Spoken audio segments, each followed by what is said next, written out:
ನಮಸ್ತೆ ಬಂಧುಗಳೇ, ಗೋವಿಂದಾಸ್ ಅಭಿರುಚಿ GVR ಆಲ್ರೌಂಡ್ ಚಾನಲನ್ನು ಸಬ್ಸ್ಕ್ರೈಬ್ ಮಾಡ್ಕೊಳ್ಳಿ. ಹೊಸ ವಿಡಿಯೋಗಳಿಗಾಗಿ ಬೆಲ್ ಐಕನ್ ಪ್ರೆಸ್ ಮಾಡಿ. ಜನ್ಮದಲ್ಲಿ ನಮಗೆ ಬೆನ್ನು ನೋವು ಬರಬಾರ್ದು, ಸಕ್ಕರೆ ಕಾಯಿಲೆ ಬರಬಾರ್ದು, ತೂಕ ಜಾಸ್ತಿ ಆಗಬಾರ್ದು ಅಂದರೆ ಪ್ರತಿದಿನ ಊಟದ ಜೊತೆಗೆ ಈ ಒಂದು ಸ್ಪೂನನ್ನು ಚಟ್ನಿ ತಿಂತಾ ಬಂದರೆ ಯಾವ ಕಾಯಿಲೆ ಬರಲ್ಲ. ಎಲ್ಲ ಕಾಯಿಲೆಯಿಂದ ನಾವು ದೂರ ಇರಬಹುದು. ಬಂಧುಗಳೇ, ಸಾಮಾನ್ಯವಾಗಿ ಹೆಣ್ಣು ಮಕ್ಕಳಲ್ಲಿ ಈ ಬೆನ್ನು ನೋವು ಬರೋದು ಮಕ್ಕಳಾದ ನಂತರ. ಗಂಡಸರಲ್ಲಿ ಯಾವಾಗ ಬರುತ್ತೆ ಅಂದರೆ ತುಂಬ ಹೊತ್ತು ಲ್ಯಾಪ್ಟಾಪ್ ಮುಂದೆನೇ ಕೂತ್ಕೊಂಡು ಪ್ರತಿದಿನ ವರ್ಕ್ ಮಾಡ್ತಿರ್ತಾರಲ್ವಾ, ಅವ್ರಿಗೆ 100ಕ್ಕೆ 100 ಬ್ಯಾಕ್ ಬೆನ್ನು ಕಟ್ಟಿಟ್ಟ ಬುತ್ತಿ. ಬಂಧುಗಳೇ, ಈ ಒಂದು ಚಟ್ನಿ ರಾಮಬಾಣವಾಗಿ ಕೆಲಸ ಮಾಡುತ್ತೆ ಅಂದರೆ ತಪ್ಪಾಗ್ಲಕ್ಕಿಲ್ಲ. ಬನ್ನಿ ಹಾಗಾದರೆ ಈ ಚಟ್ನಿಯನ್ನು ಯಾವ ರೀತಿ ಮಾಡೋದಂತ ನೋಡೋಣ ಬನ್ನಿ. ಮೊದಲನೇದಾಗಿ ಗ್ಯಾಸ್ ಹಚ್ಬಿಟ್ಟು ಒಂದು ಪ್ಯಾನನ್ನು ಇಟ್ಕೊಂಡು ಅದರಲ್ಲಿ 2 ಚಮಚದಷ್ಟು ಮೆಂತ್ಯ ಕಾಳನ್ನು ಹಾಕ್ಕೊಂಡು ನೀಟಾಗಿ ಲೋ ಟು ಮೀಡಿಯಂ ಫ್ಲೇಮಲ್ಲೇ ಹೊಂಬಣ್ಣ ಬರವಾಗಿದೆ ನಾವು ಹುರ್ಕೋಬೇಕು. ಗ್ಯಾಸ್ ಫ್ಲೇಮನ್ನು ಹೈ ಇಟ್ಟು ಹುರಿಬೇಡಿ, ಸೀದ್ ಹೋಗುತ್ತೆ. ಹಾಗಾಗಿ ಕಲರ್ ಕೂಡ ಚೆನ್ನಾಗಿ ಬರಲ್ಲ, ಕಪ್ಪಾಗತ್ತೆ. ಇವಾಗ ಲೋ ಟು ಮೀಡಿಯಂ ಫ್ಲೇಮಲ್ಲೇ ಚೆನ್ನಾಗಿ ನಾವು ಫ್ರೈ ಮಾಡ್ಕೊಳ್ಳೋದ್ರೆ ಮೆಂತ್ಯ ಕಾಳು ಕೂಡ ಪಟ ಪಟ ಅಂದು ಉಬ್ಬಿ ಹಗುರವಾಗುತ್ತೆ. ನೋಡ್ತಾ ಇದ್ದೀರಲ್ವ, ಇವಾಗ ಚೆನ್ನಾಗಿ ಫ್ರೈ ಆಯಿತು. ನಮ್ಮ ಹೊಂಬಣ್ಣನೂ ಬಂತು, ಕಾಣ್ತಾ ಇದೆ ಅಲ್ವಾ, ನಮಗೆ ಬ್ರೌನ್ ಕಲರ್ ಬಂದಿದೆ. ಇವಾಗ ಇದರಲ್ಲಿ ಅರ್ಧ ಕಪ್ಪಿನಷ್ಟು ಬೆಳ್ಳುಳ್ಳಿಯನ್ನು ಹಾಕೋತಾ ಇದ್ದೀನಿ, ಒಂದು ಅರ್ಧ ಕಪ್ಪಿನಷ್ಟು ಕರಿಬೇವು ಎಲೆ. ಇದು ನೀಟಾಗಿ ತೊಳ್ಕೊಂಡು ಸ್ವಲ್ಪ ಒರೆಸ್ಕೊಂಡು ಹಾಕೊಳ್ಳಿ ಬಂಧುಗಳೇ. ನೋಡಿ, ಇವಾಗ ಇದನ್ನ ಲೋ ಟು ಮೀಡಿಯಂ ಫ್ಲೇಮಲ್ಲೇ ಚೆನ್ನಾಗಿ ನಾವು ಇದನ್ನ ಫ್ರೈ ಮಾಡ್ಕೋಬೇಕು. ಸಪ್ರೇಟ್ ಫ್ರೈ ಮಾಡ್ಕೊಳ್ಳೋ ಅವಶ್ಯಕತೆ ಇಲ್ಲ ಬಂಧುಗಳೇ. ಸಪ್ರೇಟ್ ಆಗಿ ಫ್ರೈ ಮಾಡ್ಕೊಳ್ಳೋದ್ರಿಂದ ಏನಾಗುತ್ತೆ, ನಮ್ಮ ಗ್ಯಾಸು ಜಾಸ್ತಿ ಹೋಗುತ್ತೆ, ನಮ್ಮ ಟೈಮ್ ಕೂಡ ವೇಸ್ಟ್ ಆಗುತ್ತೆ. ಹೀಗೆ ನಾವು ಒಂದಾದ ನಂತರ ಹಾಕೊಳ್ಳೋದ್ರಿಂದ ನೋಡಿ ನಮ್ಮ ಗ್ಯಾಸ್ ಕೂಡ ಉಳಿತಾಯ ಆಗುತ್ತೆ. ಆಲ್ರೆಡಿ ನಾನು ಇವಾಗ ಗ್ಯಾಸ್ ಆಫ್ ಮಾಡ್ಕೊಂಡೆ. ಇವಾಗ ಅದೇ ಬಿಸಿಗೆ ಏನಾಗುತ್ತೆ ಅಂದರೆ ಇನ್ನೊಂದು ಸ್ವಲ್ಪ ಚೆನ್ನಾಗಿ ಫ್ರೈ ಆಗುತ್ತೆ ನಮಗೆ.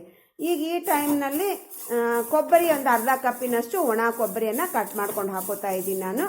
ಈ ಕೊಬ್ಬರಿ ಕೂಡ ನಮ್ಮ ಆರೋಗ್ಯಕ್ಕೆ ತುಂಬಾ ಒಳ್ಳೆಯದು ಬಂಧುಗಳೇ. ಈ ಎಲ್ಲ ನಮಗೆ ಸಾಮಗ್ರಿ ಹಾಕಿರೋದೆಲ್ಲ ನಮ್ಮ ಬ್ಯಾಕ್ ಪೇನನ್ನು ಸ್ಟಿಪ್ ಮಾಡೋದಕ್ಕೆ, ನಮ್ಮ ಬೋನನ್ನು ಸ್ಟಿಪ್ ಮಾಡೋದಕ್ಕೇನೆ ಎಲ್ಲ ಇದು ನಾವು ಹಾಕಿರೋ ಐಟಮ್ ಎಲ್ಲ. ಇವಾಗ ನೋಡಿ ಚೆನ್ನಾಗಿ ನಮಗೆ ಮೆಂತ್ಯ ಕಾಳು ಕೂಡ ಹೊಂಬಣ್ಣ ಬಂದಿದೆ. ಈ ಕರಿಬೇವು ಕೂಡ ನೋಡಿ ಒಂದ್ಸಲ ಚೆಕ್ ಮಾಡ್ಕೊಡ್ರಿ, ಗರಿ ಆಗ್ಬೇಕು ನಮಗೆ. ಇದು ಎಲ್ಲಾನು ಕಂಪ್ಲೀಟ್ ಆಗಿ ನಮಗೆಲ್ಲ ಫ್ರೈ ಆಯಿತು. ಒಂದು ಪ್ಲೇಟ್ನಲ್ಲಿ ಹಾಕೊಂಡು ತಣ್ಣಗಾಗ್ಲಿಕ್ಕೆ ಬಿಡೋಣ.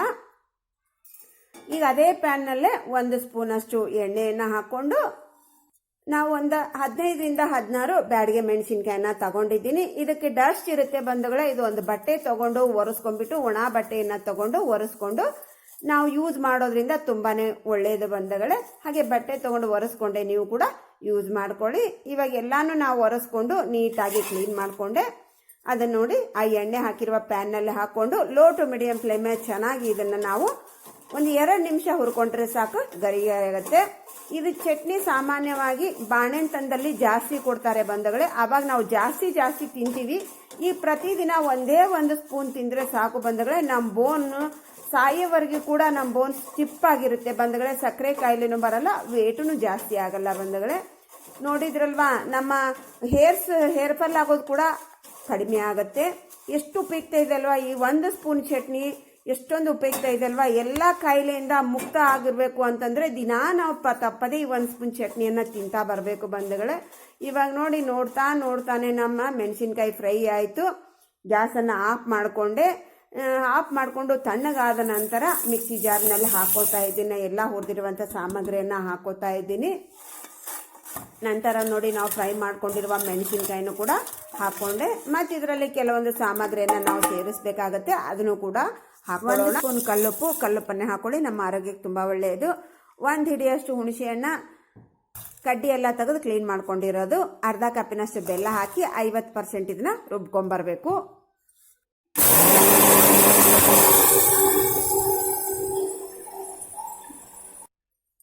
ಇದನ್ನ ನೋಡ್ರಿ, ಇವಾಗ 50% ಗ್ರ್ಯಾಂಡ್ ಮಾಡ್ಕೊಂಡು ಬಂದಿವ್ರೆ. ಒಂದ್ಸಲ ಇದನ್ನ ಚಲೋತ್ನಂಗ ಮಿಕ್ಸ್ ಮಾಡ್ಕೊಂಡ್ಬಿಡ್ರಿ. ಈ ಚಟ್ನಿ ನೋಡ್ರಿ ವಿಷ ಕಡಿಮೆ ಆಗ್ಬೇಕನ್ನೋ ಉದ್ದೇಶದಿಂದನ ನಾವು ಹುಳಿ, ಬೆಲ್ಲ, ಕೊಬ್ಬರಿ ಎಲ್ಲ ಜಾಸ್ತಿ ಹಾಕಿವ್ರಿ. ಅಷ್ಟೊಂದು ಕಹಿ ಏನಿರಂಗಿಲ್ರಿ, ಸ್ವಲ್ಪ ಕಹಿ ಇರ್ತೈತ್ರ. ನಮಗೆ ನಾಲ್ಗೆಗೆ ರುಚಿ ಇರ್ಲಾರ್ದ ವಸ್ತು ಆರೋಗ್ಯಕ್ಕೆ ಭಾಳ ಒಳ್ಳೇದ್ರಿ. ನಮ್ಮ ರುಚಿ ಕೊಡೋ ವಸ್ತು ನಮ್ಮ ಆರೋಗ್ಯಕ್ಕೆ ಭಾಳ ಹಾನಿಕರ ರೀ.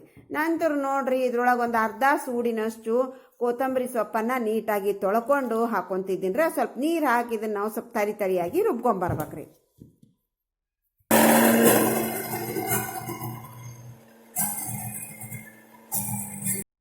ನೋಡ್ರಿ, ಇವಾಗ ಇದನ್ನ ತರಿಯಾಗಿ ರುಬ್ಕೊಂಬಂದಿನ್ರಿ. ಹಿಟ್ಟಿನ ಗತೆ ರುಬ್ಬಬಾರ್ದ್ರಿ, ಸ್ವಲ್ಪ ತರಿಯಾಗನೇ ಇರ್ಬೇಕ್ರಿ.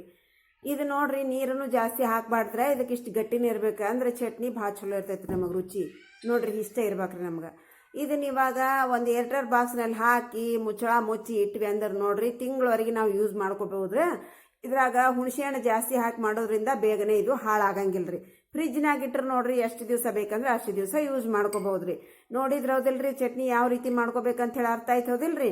ನಾವು ತೋರಿಸಿದ ಮೆಜರ್ಮೆಂಟ್ನೊಳಗನ ಎಲ್ಲ ಈ ಚಟ್ನಿ ಮಾಡ್ರಿ. ನೀವು ಖಾರ ಒಂದು ನಿಮಗೆ ಎಷ್ಟು ಬೇಕಷ್ಟೇ ಹೆಚ್ಚು ಕಮ್ಮಿ ಮಾಡ್ಕೊರಿ. ಮಿಕ್ಕಿದ ನಾವು ಎಷ್ಟು ತೋರಿಸಿವಿ ಅಷ್ಟೇ ಪ್ರಮಾಣದಲ್ಲಿ ಹಾಕಿ ಚಟ್ನಿ ಮಾಡ್ರಿ. ಚಟ್ನಿ ಭಾಳ ಚಲೋ ಇರ್ತೈತ್ರಿ.